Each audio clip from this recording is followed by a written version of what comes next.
Max, I want to start with President Trump in the Oval Office yesterday with 8 and 9-year-old school children. And my friends, this is a little difficult to watch, but Max will analyze it for us. Here's the president talking violence and trash. Can he control himself? Well, there's so much there. He says that 4 to 5 sick people who were with sniper rifles killed 40,000 protesters.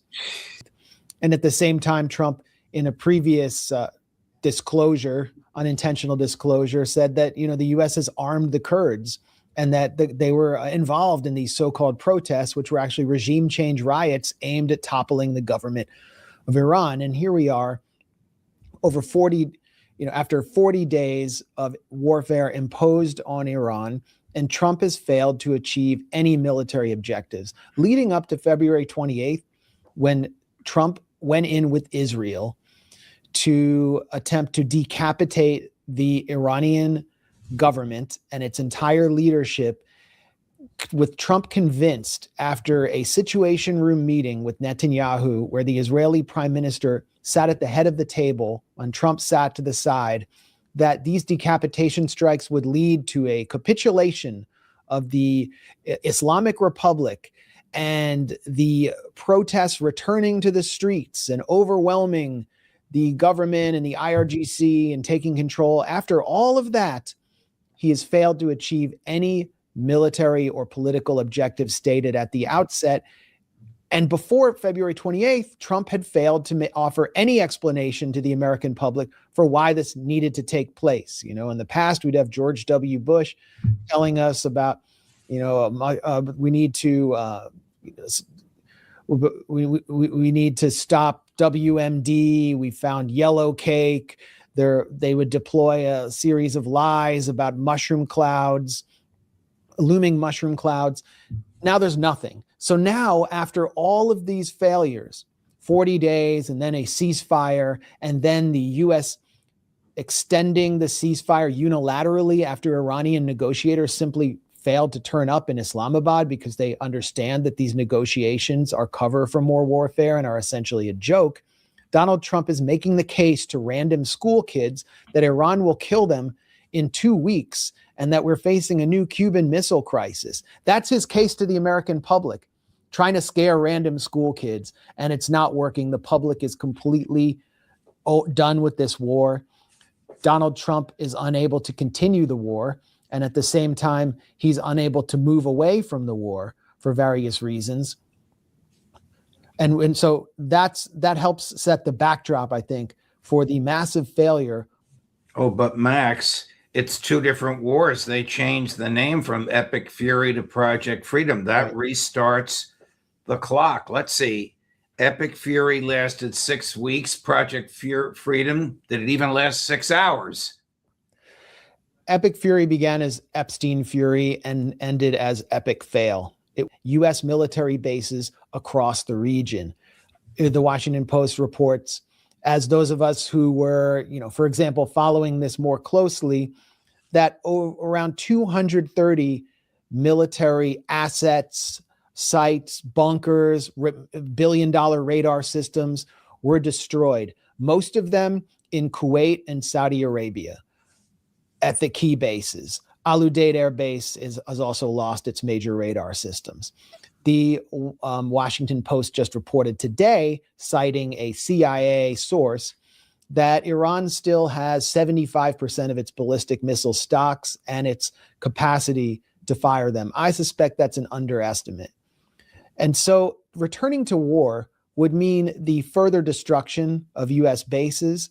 It would create an even larger wedge between the U.S. and the Gulf vassal states that it depends on, and which were the linchpin of the so-called Abraham Accords, the Epstein Accords.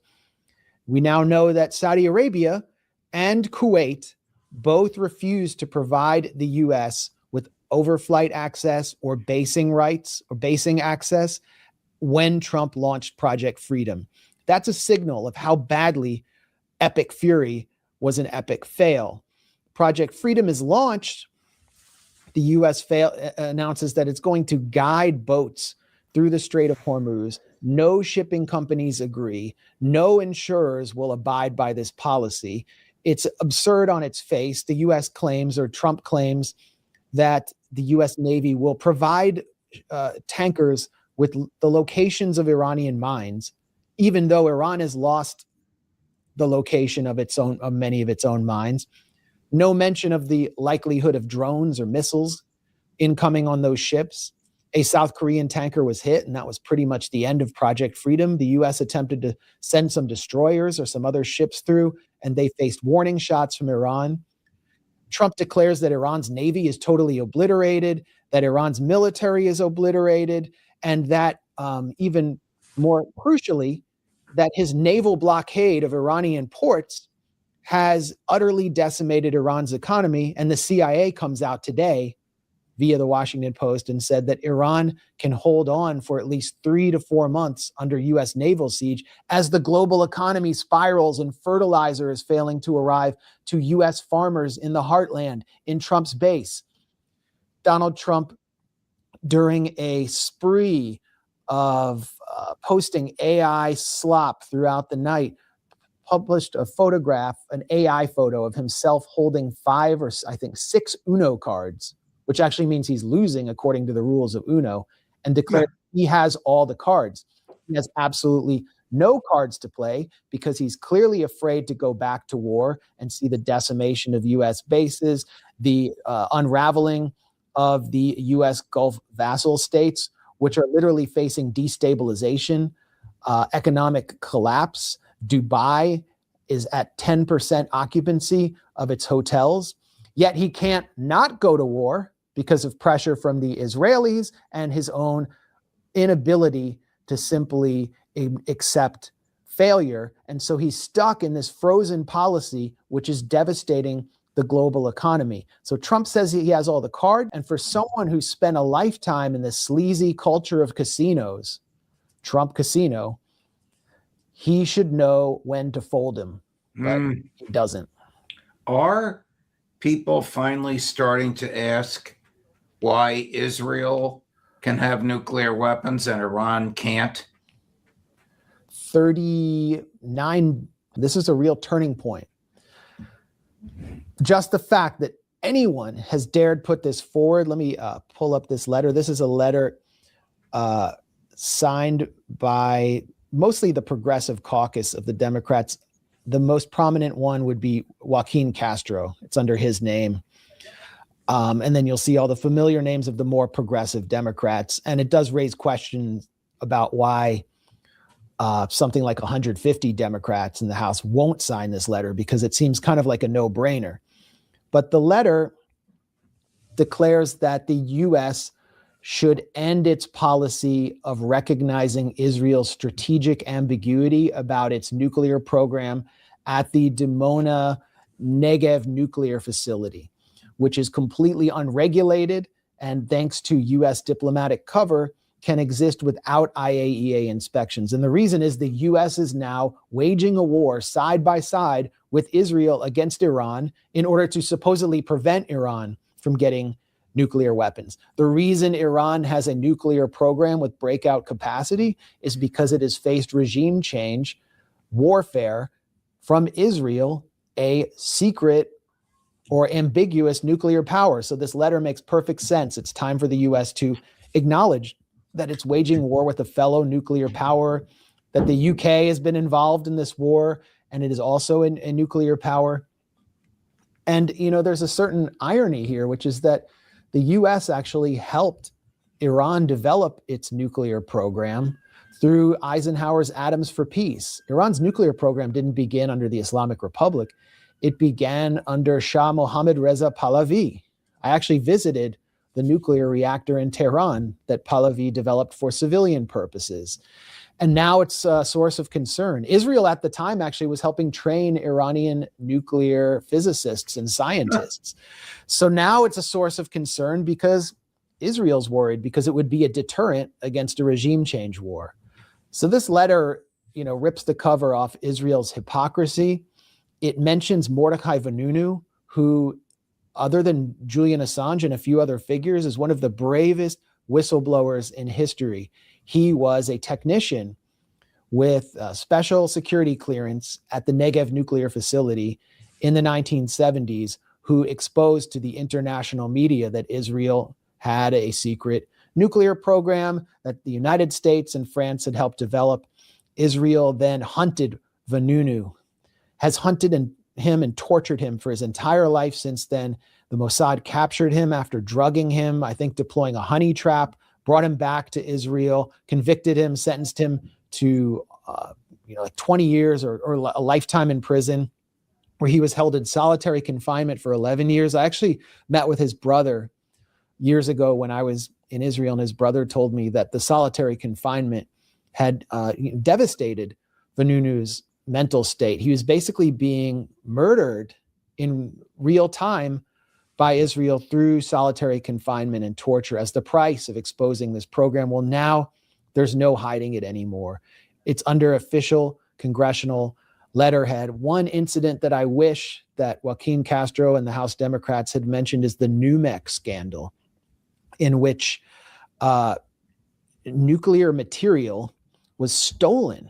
Highly enriched uranium was stolen from the NUMEC plant, which is the Nuclear Materials and Equipment Corporation in Apollo, Pennsylvania, through an operation run by Rafi Eitan, who was one of the leaders of the Mossad at the time, a key figure in stealing nuclear secrets from the US in many arenas.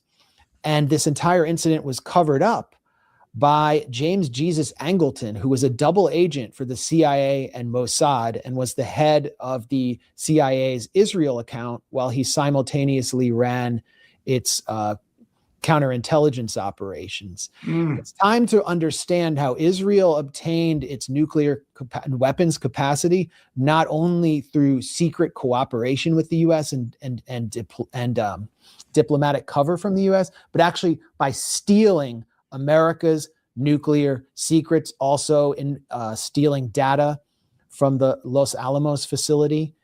This is what Americans need to know, and that Israel has the delivery mechanism that Iran doesn't have, the Jericho 2 and 3 missiles. These are intercontinental ballistic missiles in which Israel can enact the Samson option and strike targets in Western Europe and even in the United States if it chooses to do so. Israel has used nuclear blackmail against the United States in the 1973 war, when Israel was facing what it thought was existential doom after Egyptian forces were able to cross the Sinai Peninsula and devastate Israeli tank columns, and Syria was advancing. There was pressure on Nixon and Kissinger to authorize a massive shipment of weapons. And according to Jonathan Pollard, the Israeli spy who penetrated U.S. naval intelligence and is now an Israeli politician and friends with the U.S. ambassador, Mike Huckabee, according to an interview with Jonathan Pollard recently, the Israeli intelligence took the U.S. ambassador to an airfield in the Negev desert, presented them with an Israeli jet with a nuclear weapon strapped to it, and said, "We are going to deploy a nuclear weapon on Egypt unless you authorize this shipment of weapons." So nuclear blackmail, nuclear theft, and the torture of whistleblowers is the source of Israel's nuclear weapons program, and it's forbidden in Congress and in public in U.S. life about Israel. And this dastardly special relationship in which the U.S. is protecting a secret nuclear power while going to war to prevent another country from ever getting a nuclear weapon when it does not even have a weapons program. The Democratic Party base is now solidly opposed to the special relationship with Israel, to the point where, Rahm Emanuel, someone who lost his finger in a kitchen accident while involved in a junior IDF program one summer, who's himself and his talent agent brother are fully dedicated to basically salvaging the relationship with Israel, now have to offer this insidious plan to have Israel pay for its own weapons in order to protect the overall relationship. The Democratic Party base support for Israel, like of Democratic voters, is in single digits. Most Democrats actually now support Palestine over Israel, according to pollsters. Wow. So, and the mask is completely off with Trump waging this war alongside Israel. As Pete Hegseth said, all Iranians are going to see are the stars and stripes and the Star of David in the sky. Oh, so they can say this now without any consequence. And in fact, their voters will reward them. The reason that so many Democrats didn't sign this is because they're the ones who answer to the donor class.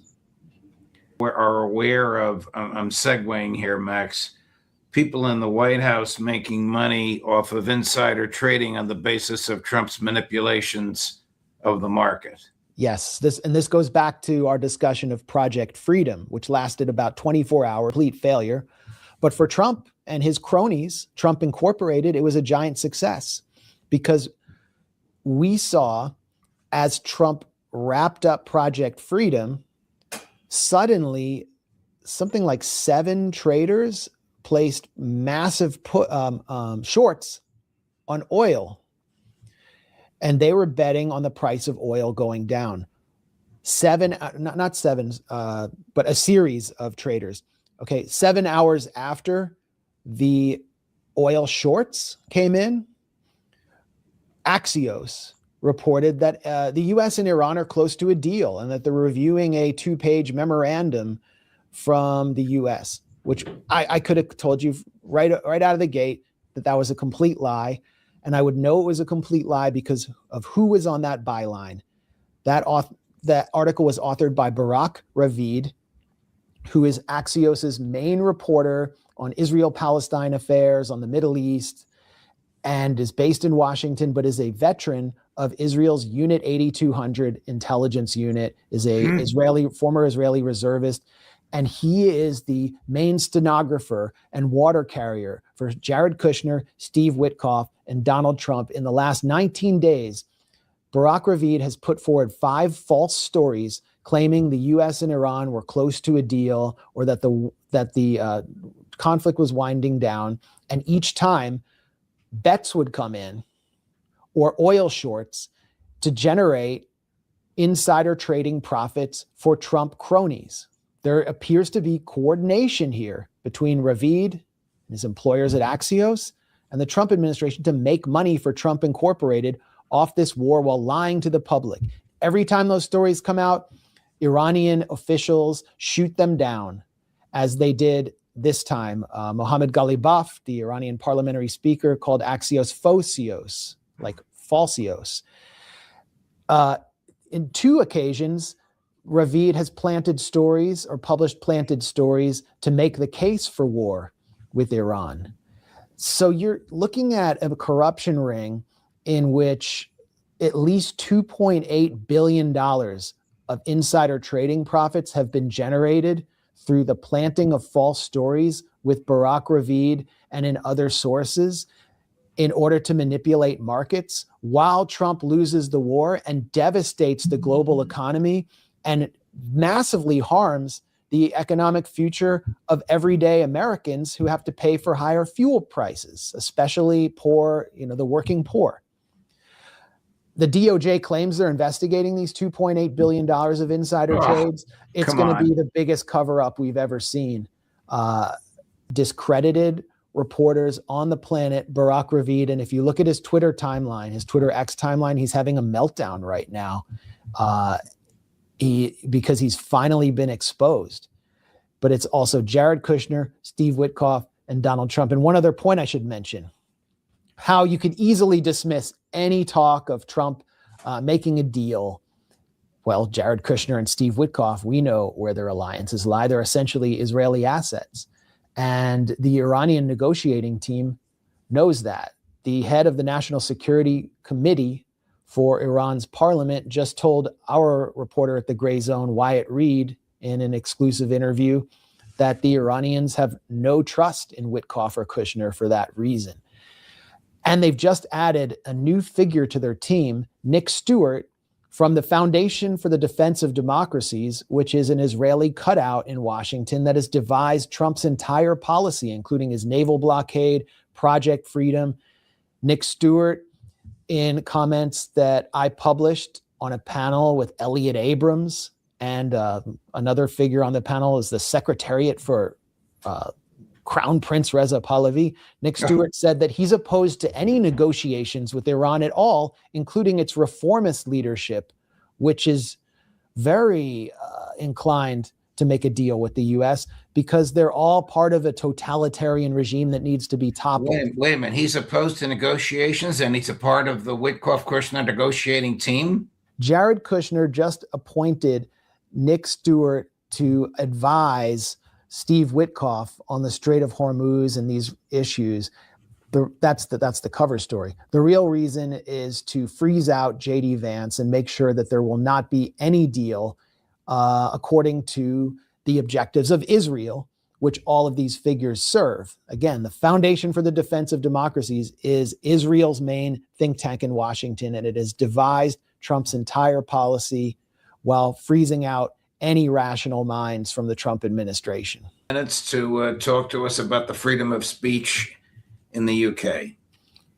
I got more than 2 minutes if you do. Yes. Yeah, I mean, incidents in the UK, and I'll try to sum them up in 2 minutes that highlight. Well, I just meant that metaphorically. You can take as much time as you want, Max. Okay. Yeah, I didn't know if you had another guest.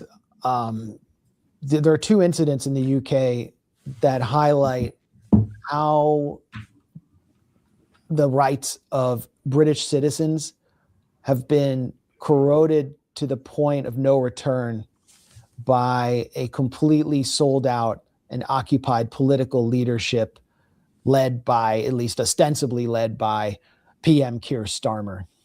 The first is this unusual stabbing incident in which a demonstrably mentally ill man who is a Muslim immigrant to the UK reportedly stabbed two Jews, and I say reportedly because this is all the British media reported, were stabbed two Jews in the Golders Green neighborhood of London, which is a Jewish majority area of London.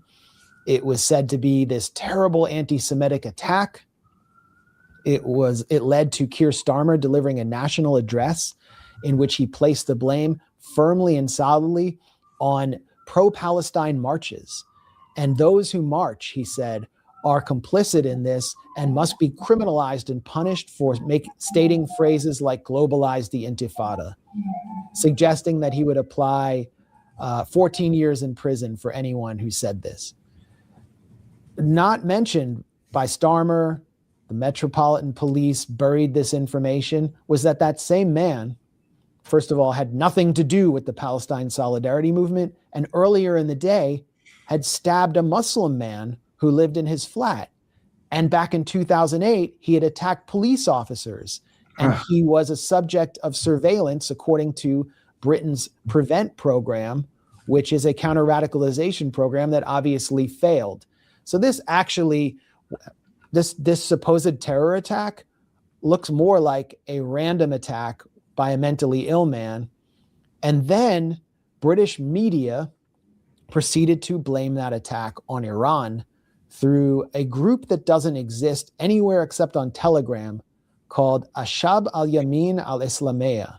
It's a Telegram channel that takes credit for any attack in a Jewish area, even a car burglary in a Jewish area, arson, anything that happens. It takes credit and says we are part of the Iranian resistance. Who would be behind such a Telegram channel? Who would benefit from blaming all of these attacks on Iran? It would be obviously Israel. And, as we have explained at the Gray Zone through a print investigation authored by Wyatt Reed, it looks very clearly like an Israeli intelligence operation to take credit for these random attacks and blame it all on Iran. And then you have like the British Telegraph, Times of London, and now Keir Starmer himself echoing that blame and blaming Iran, claiming that these are ideologically motivated attacks in order to shut down this, whatever's left of the speech rights of British citizens to shut down the Palestine Solidarity Movement on behalf of Israel because the British establishment is fearing a loss of control. The second incident is the case of the Filton Six, these activists for Palestine Action who were put on trial for attempting to shut down and occupy a factory belonging to the Israeli state-owned weapons company Elbit Systems. It has these factories all across the UK, and Palestine Action, which is a direct action group, anti-genocide group, has successfully shut down Elbit Systems factories that have been directly involved in the Gaza genocide and now the Iran war. And so this trial was a complete stitch-up, as we reported at the Gray Zone, as we previously discussed. And the verdict came in. Many of these defendants, of these six, I think 4 of the 6, now face lengthy prison terms. One faces a prison term for grievous bodily harm. Yet the jury was not allowed to know in this case that the judge can sentence them for terrorism in order to prescribe this entire group as a terrorist group. The defendants were not allowed to mention what the target of their activism was, which is Elbit Systems. They were not allowed to use the term genocide or discuss the situation in Gaza in court, and British citizens outside the court were arrested for holding signs of advising jurors of their rights under a law that's actually enshrined in British law called jury equity, that they have the right to acquit defendants based on their conscience. So you saw scores of British citizens holding signs advising jurors of their rights and being arrested outside the courtroom. That's how much Israel and Israeli influence